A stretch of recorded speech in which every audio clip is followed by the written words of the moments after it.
The fashion industry is all about standing out and being genuine to who you are.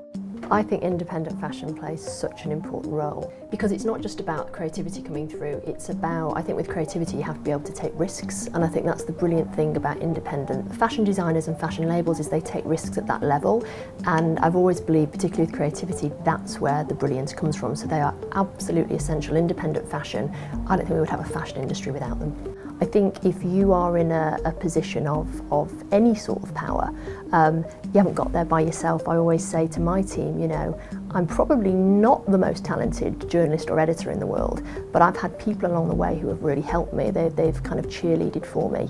And I forget all the names of them because many of them I won't even know behind the scenes have helped my career.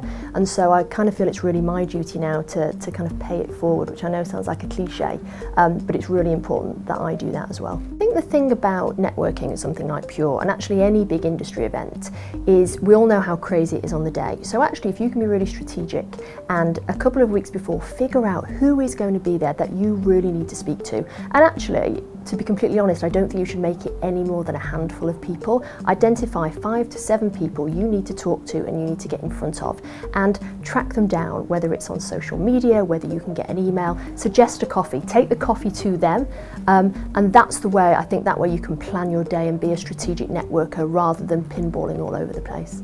I always say to my team, when I relaunched Cosmo, I said it's going to get really tough, but what you have to understand is when it feels tough, it's really good, it's actually a really positive emotion. What it means is we're changing and we're moving forwards.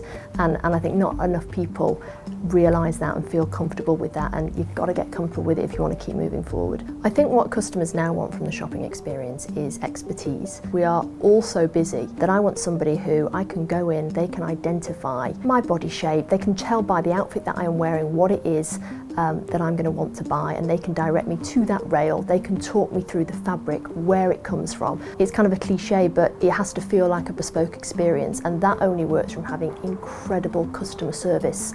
At Pure, I'm going to speak about individuality and how to stand out. I think in the fashion industry in particular, it's about being memorable. And how do you represent your brand? How do you put your best foot forward? So hopefully I'm going to be giving tips on that, and also what we look for here at Cosmopolitan to really stand out. What is it that catches an editor's eye?